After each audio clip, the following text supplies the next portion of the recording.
very special opening day edition of Chasing That Paper, presented by VegasInsider.com. The day is finally here. We've been talking about it forever, so no other way about it. Getting absolutely manhandled here by the sports books. Past couple days, they disappointing 1-3 performance. We don't hide from our losses, though. We don't mislead the audience here at Chasing That Paper. But what we will look to do is bounce back. So hopefully opening day will bring us a little bit of luck here today. So we're all over opening day, all over the NBA tonight. Only 2 games, but one really big one. Favorite spot for the NHL as well. So hopefully to bring us a little bit of luck today is our special guest. Let's bring him in from the Action Network, the face of the Action Network. Now, Gilles Gallant joining us. I don't know about that. Is it fair to call you the face of the Action Network? Is that a label? Not even close. No, not even close. I would say I'm part of the face of Action Network, but I would definitely not say I am the whole face, especially with a face like this. Okay, so we won't call him the face of the Action Network. We'll just say that he's part of the Action Network. So, like every single show, we're going to front load with picks. Opening day, which is a couple hours away now. Second half of the show, we're going to kick around a couple of different topics, but no more small talk. Let's get right into the action. And we're starting, of course, with Major League Baseball. It's opening day, damn it. So let's start with this Braves-Nationals game. Patrick Corbin on the mound. You got to find a way to fade Patrick Corbin. The best way to fade Patrick Corbin today, over 2.5 earned runs for Corbin, coming in at -105. The Braves absolutely humiliated Patrick Corbin in 2022. He posted a .942 ERA in 4 starts against them, spanning 14.1 innings of work, 34 total base runners he allowed in 14.1 innings of work. Wow. Braves hitters have combined for a .954 OPS against Corbin and 186 combined at bats. Albies, Riley, and Matt Olson have all owned him. In Atlanta, they rake against left-handed pitching. All of last season, 3rd in OPS versus lefties. Patrick Corbin over 2.5 earned runs allowed, -105. Over to our guy G-Dog, taking a big swing here. A couple of them. What are we looking at here? Well, I think the hat probably gives me away, but for anybody who has followed me on Twitter for a while now, you know that I love to bet on Blue Jays home run props. So that's where we're going. We're going right to the heart of the order. We're taking George Springer and Vladimir Guerrero each at +600. And why we're going to take Springer? So historically, he's actually played pretty well at Busch Stadium. 3 home runs in 7 career games. He actually hit one last year versus Miles Mikolas, who is the starter for the Cardinals today. And Vlad, really the reason why we want to take him is he just crushes right-handed pitching in his career. Since the start of last season, Guerrero has hit 80 home runs. 65 of those have been against right-handed pitching. And both are healthy. They look sharp in spring training. And as I was alluding to, part of my strategy when betting on Blue Jays home run props is I like to take 2 of the 4 guys at the top of the order, mainly because more at-bats equals more opportunity. You know, those are the guys the best in position when runners are in scoring position. And from an odds standpoint, opening day is a little tricky because, again, the weather's a little bit poor. But just for reference, Vlad, last year, anytime you were betting his home run prop, it was anywhere between the range of +350 to +450, and Springer was around +400 to +500, depending on the starting pitcher they were facing. So I think we're getting decent value here at +600, and I wouldn't be mad at you if you wanted to swap one of these 2 for Bo Bichette at +750, who was playing lights out in spring training, had 4 home runs. And I'm okay with it if you want to swap them out, but I'm going with George Springer Dinger and Vladimir Guerrero Jr., each at +600 for opening day. I might go with all 3. There we have it from G-Dog. Okay, back to me as our tour of Prop City continues. And my next bet, maybe a bit of a sneaky one here. Zach Greinke, under 2.5 earned runs, coming in at -105. So he's pitching at home, and he was absolutely elite at home in 2022. He had a 1.91 ERA at Kauffman Stadium. 2 or fewer earned runs in 11 of the 12 starts at home. Lights out stuff from Greinke last season at home. He's taking on the Twins. He's got pretty good numbers versus the Twins' biggest bats here. Nothing special from the likes of Kepler, Buxton, or Correa. Give me Greinke under 2.5 earned runs. All right, next up, it is my favorite bet of the night for one of the best games of the night. We have the Astros and the White Sox. Framber Valdez gets the ball here for the Astros. For some reason, they have his strikeout total set at 5.5. Absolutely hammering the over on that. This number is a goddamn insult. Where are you getting this number from? 5.5? Check him out. Check out how he closed 2022. 6 or more strikeouts in 15 of his last 17 starts. 7 or more in 12 of those starts. His K percentage at home was 6.2% higher than on the road. And for what it's worth, decent numbers versus the White Sox last season. 13 strikeouts in 2 starts against them. He topped this number of 5.5 in each. Games of 5 and 7 strikeouts. Give me Valdez over 5.5 strikeouts. All right, we are now off to the NBA. Big time game here. Celtics in Milwaukee to take on the Bucks. G-Dog, what are we looking at for this one? Yeah, potential Eastern Conference matchup, final matchup rather, between the Bucks and the Celtics. And I'm going to take the Bucks as slight home favorites at -2 versus the Celtics. And if you go just look since the start of last year, how these teams have matched up, Boston has just not done well when they play in Milwaukee. Like, they now have covered 6 straight in Milwaukee, but they're only 2-4 straight up if you include the playoff games as well. And they've lost by 3 or more in each of those losses. And Boston just been struggling as well this month. They have 3 ugly road losses this month against the Wizards, the Jazz, and the Rockets, all as quite big favorites. Now, the Bucks, obviously, they played last night against the Pacers. That looked fantastic, and they're on the second game of a back-to-back. But most people will be a little leery of wanting to bet a team that's on the second game of a back-to-back. The Bucks actually thrive in this position. They're 8-1-2 against the spread in this spot this season, and 4-0 against the spread when playing at home. And Giannis and Drew Holiday, one of the things that's really helpful is that even though they combined for like almost 90 points last night, they didn't play more than 32 minutes. Budenholzer was able to keep them fresh, as well as Chris Middleton didn't play in last night's game versus the Pacers to keep him fresh for this game. Also, the Celtics, another thing that's been a little bit overlooked here is their last 3 road games as an underdog. They played against the Cavs, the Heat, and the Bucks. They're 0-3 straight up in those games, losing by 3 or more in each of them.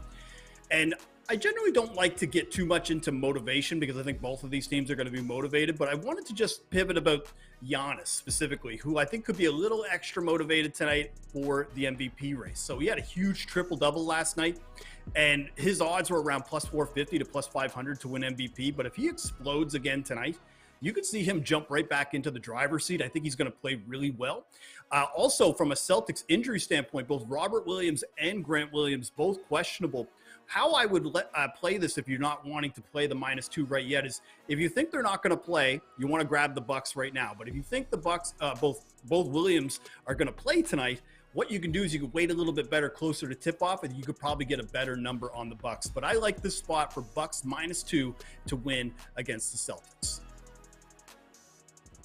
Okay, game number 2 in the NBA. Decent-looking matchup. We have the Denver Nuggets playing host to the Pelicans in beautiful Denver, Colorado. I'm going to take a shot on the Pelicans as a 6.5-point underdog in this one. So the Pelicans really standing out on the defensive end here. Last 10 games, 5th in opponent EFG shooting percentage, 4th in opponent turnover percentage, 1st in points allowed per 100 possessions. They easily have the Nuggets beat in all 3 of those categories. I believe that they can own the paint in this matchup. Points allowed in the paint over the last 10 games. 1st for the Pelicans versus 26 for the Nuggets here. Pelicans also much better at limiting offensive rebounds. Lights out shooting from 3-point land here for the Pelicans. 2nd in the NBA in 3-point percentage over the last 10 games. And this is an unfavorable game situation for the Denver Nuggets. This is the first game of a back-to-back with a much bigger game versus the Phoenix Suns on deck tomorrow. At the time of this recording, Nikola Jokic actually questionable with a calf issue. Now, I'm making this bet assuming that he will play, but maybe he gets held out with the Nugs inching very closely to locking up that top seed in the West. Give me the Pelicans plus 6.5. All right, G-Dog has a prop he likes for this game. What are we looking at here?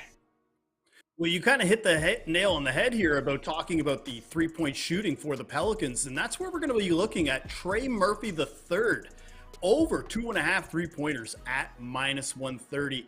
And he's really taken off this month, 46.3% from three-point on 8.8 attempts per game. He might be the hottest three-point shooter in the NBA right now. In 14 games in March, he has hit at least 3 or more three-pointers in 12 of those games. And from a matchup standpoint, they played the Nuggets 3 times this year, the Pelicans. Murphy has hit this only in 1 of the 3 games, but when you actually look at those 3 games, he combined for 13 three-point attempts. But his role has changed now with the Pelicans. He is now their primary three-point shooter. He's taken 13 three-point attempts in just the last 2 games alone. So great volume for Trey Murphy III. But another thing that I'd like to look at, Joe, is also the shot splits. Like, where are all these shots coming from Trey Murphy? And since the All-Star break, his shot percentage of where they're coming from is actually up to 71% of all shots that he takes are coming from behind the arc. Now, you had mentioned it is a little bit of a tougher matchup versus the Nuggets, but I don't think it's going to matter because Trey Murphy has faced some pretty tough matchups this month, and he's hit the still in 7 of his last 8 games on the road. So I think with a name like this, Trey Murphy III, it's only right that we bet him for a 3-point prop. Trey Murphy III. There you have it. Okay, let's wrap things up on the ice. It is the game that everybody is talking about, the Philadelphia Flyers in Ottawa to take on the Senators. This is a great spot to take the Sens in 60 plus 105. That's right, the Senators in regulation here. Dig into the home-away analytics splits. Big edge here for the Senators. Last 10 at home. Top 10 in both expected goals for percentage and high danger chances for percentage. Last 10 on the road for Philly. 28th in expected goals for percentage and 26 in Corsi for percentage. The Sens are hanging with some elite competition, putting up some good numbers versus that elite competition. Recent wins versus Florida, Tampa Bay, and Pittsburgh. Recent 1-goal losses to Boston, Toronto, Colorado. And also a major special teams advantage here for Ottawa. Each team has seen a lot of time in the sin bin lately, so it's fair to expect a handful of power plays for each. Ottawa has the 6th best power play in the NHL. Flyers sitting there at dead last. Give me the Sens in 60 plus 105. Yeah. All right, guys, if you're on YouTube right now watching the show, a very active live chat, I can see. Do me a favor, hit that like button right down there. It lets me know that you like the show. Also, there's a subscribe button down there. Hit that. A lot of great content here at Vegas Insider. If you're in the live chat right now or watching the replay, hit us up. Let us know what your best bets are for the day. Maybe some Major League Baseball futures, maybe some Final Four action. Who do you like winning in the WrestleMania main event coming up here this weekend? WrestleMania 2 nights. They've been doing that the past couple of years. I don't really like that myself. I'm as big of a wrestling fan that I used to be. Okay, guys, if you're looking to get in on some action and place some bets, yeah, we'll talk a little WrestleMania here momentarily. But yeah, if you're looking to get some bets in, I highly recommend placing that action over at BetMGM, the king of sportsbooks. Let me tell you a little bit about them. It's never been easier to bet with confidence. That's because the king of sportsbooks is giving you a can't-miss first bet offer with up to $1,000 paid back in bonus bets. Sign up with BetMGM using the promo code VIBONUS and get a first bet offer up to $1,000 paid back in bonus bets if you don't win. That's VIBONUS, all one word, no spaces, for a first bet offer of up to $1,000 paid back in bonus bets. If you don't win, just use the code VIBONUS. Visit BetMGM.com for terms and conditions. You must be 21 years or older to wager. Offers for new customers only. BetMGM, the king of sportsbooks. Yeah, baby.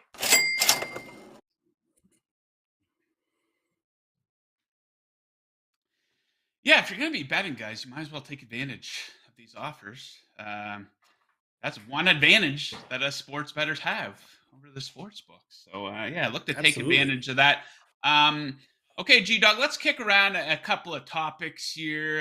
We're going to talk some Dallas sports, and we're going to start with the Dallas Mavericks. So another big loss last night.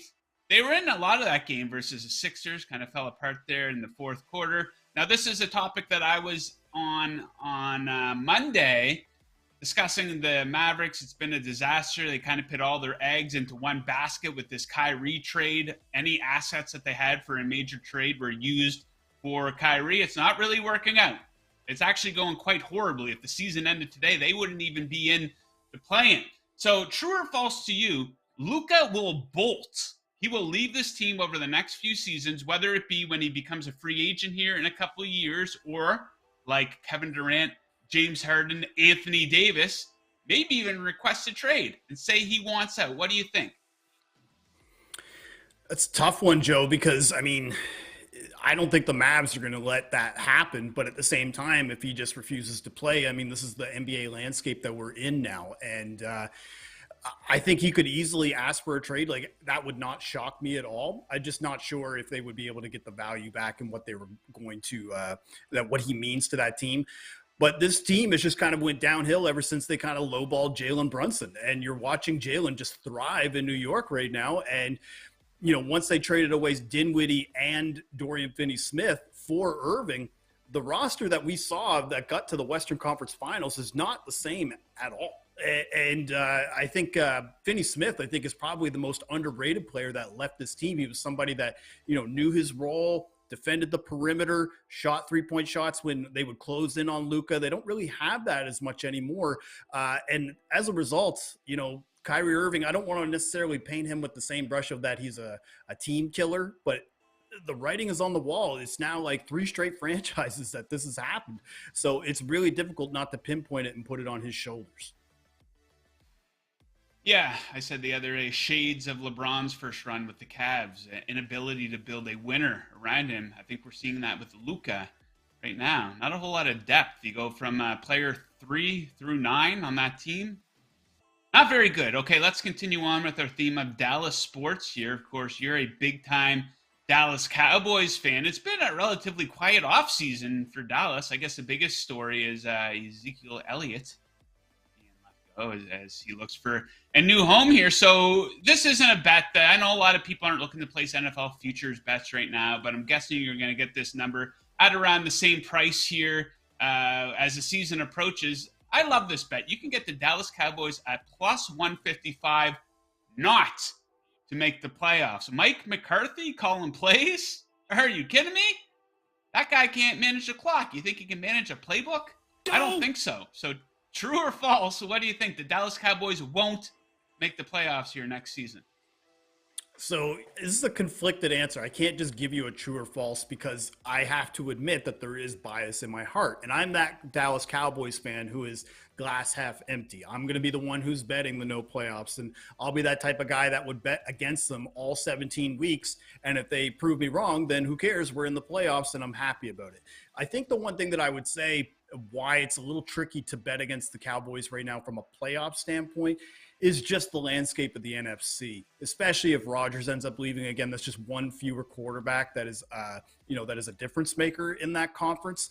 So I think that's the thing is that even if they're not able to chase the Eagles and get in there again, I still think that they can win double-digit games in that conference and especially in that division. So I think right now I'm going to be flipping. I'm going to say that I still think they'll make the playoffs. I'm just not confident enough to say that they'll overtake the Eagles in the NFC East. True or false? Cody Rhodes will defeat Roman Reigns in the main event of WrestleMania. True. I don't know. I don't actually watch wrestling. So that, like right now, like those are two names that I was like, I think Roman Reigns was in the Hobbs versus Shaw movie, if I'm correct, but maybe I'm wrong. But either way, I don't watch enough wrestling. Like I was watching when Cody Rhodes' dad was famous in WWE, and now I have no idea of the landscape of WWE anymore. So I would be the worst representative to be able to answer who's going to win. But if it's up to me, probably there's going to be interference, a chair shot in the back, referee gets distracted. Oh, he gets rolled up 1, 2, 3. I just don't know who it's going to Yeah, be. I threw that at you somewhat sarcastically. You're not going to get any hardcore WWE analysis on the show. It is still fun though. As an older man, I'm sure you lived through the Monday Night Wars like I did. I absolutely lived for that. But now I'm more of a casual fan. But I do watch WrestleMania every year. I don't like that they've gone to 2 nights. I don't have 2 nights to dedicate to WrestleMania, for God's sakes. But I will check that out this weekend. Okay, one more to throw at you here, G-Dog. Combat sports related as well. True or false, Apollo Creed wasn't half the man that his son turned out to be. Yeah, I saw you tweet this. I don't know why you think that. I think Apollo Creed, everything leading up to Rocky 1, he was basically the embodiment of like Muhammad Ali, like, you know, like at least that's what they were trying to like make it. And then Chuck Hepner was supposed to be this Rocky character. Like they were trying to basically remake that, a fight where Chuck Hepner brought that to go the distance or whatever. So I think if we knew more about Apollo Creed's pre-Rocky 1 boxing record, you wouldn't have that opinion. But I think that's the thing, is that because of, anyway, I'll let you go. But I just still think Apollo Creed, I'm not going to say that half the man. I would just say they're both on even level. Apollo Creed is an absolute chump. So first of all, he loses to an absolute nobody in Rocky. No, Rocky did become a somebody, but Apollo, what kind of a chump move is that? You lose to a nobody, some type of marketing match? That was pathetic. Second of all, like, he's an adulterer. What is up with that? We are strongly against any form of adultery here at Chasing That Paper. I didn't know we were throwing personal lives in this. That's the case. Well, that's why he's not a real man. You don't see Adonis Creed Rocky was a professional, cheating on his wife, having kids out of wedlock. Come on, Apollo Rocky was Creed. like a professional and third of all, I'll let you speak. Go ahead. I was just going to say, like, coming into Rocky 1, it's not like Rocky was this like overwhelming specimen of like a great person. Like, that was the whole point of the storyline, is that he was just this chump who was like basically running numbers for like guys and beating up people to get money, like a loan shark kind of thing. So I'm not ready to say that like that Rocky and Apollo Creed, again, I think we're getting off topic here of whether or not it's Apollo and his son Adonis, but I'm just not ready to just say Apollo Creed is just a terrible person across the board. We've all made mistakes. Cheating, having children out of wedlock. Are you kidding me? He's a married man. He's having kids with other women. That is a complete and total disgrace. That does not make a man. And also, his ego is so big that he needs to come back. And Rocky 4, his ego is so big that he somehow disregards Drago and literally gets killed in a boxing match. He's a chump of the highest order. Carl Weathers, the guy who plays Apollo Creed, was jacked in those movies. Like, and then played in Predator right after that. Like, man, like, again, if you looked at it side by side and you look at Apollo Creed versus Drago, you'd think Apollo would have more of a better shot just because of his movement and being a little bit bigger. But Rocky, like, is 4 inches shorter than Apollo and still was able to overtake Drago because of the perseverance and will. So I think that's probably where the difference is that Apollo, I think, a little bit over the hill for that fight. Should have let Rocky throw in the towel. But, yeah, you got to respect that fighter's edge. Driven too much by ego. And it destroyed him. I'm an ego guy. I can't help it. I'm full of myself. I think I could probably fight Drago right now. Yes, and he was in fantastic shape for that movie. I will give him that. I'm sure he had some help. But still, he worked hard, damn it. Nothing against Carl Weathers, but Apollo Creed, an absolute chump of the highest order. I will say he did look like a lot of the time like he skipped leg day, for sure. Like, he was definitely more focused on the glamour muscles, like the chest and the buys. Whereas, even Rocky, to a lesser extent, basically anybody that's in these boxing movies has looked like they basically did not focus on their legs at all. Stick legs. Yeah, we love discussing men's physiques here at Chasing That Paper. Tomorrow's program, we're going to break down Arnold Schwarzenegger's upper body in the movie Commando. Looked absolutely fantastic. All right, let me tell you guys a little bit about the Vegas Insider app right now. It gives you all the major sports betting odds at your fingertips, along with expert breakdowns. If you want more Vegas Insider content like our shows, videos, and podcasts, you can find it all on the app in the media section. Download the Vegas Insider app on Apple or Android. Bet better with the Vegas Insider app. Now, G Dog, I'll throw this at you. I don't know if you caught Ian and I had a bit of a back and forth there last week. He's saying that people who go to matinees, movies, are out of their minds. He's saying movies are meant to be seen during the night, and he finds it very jarring. Where do you? Some people just have no opinion. That's fine, but do you have an opinion on this matter? Well, I'll start first with Ian and then I'll go to the actual topic. So, Ian is a born contrarian. Like he would basically call you a fraud if you went to a movie during the day if he was allowed.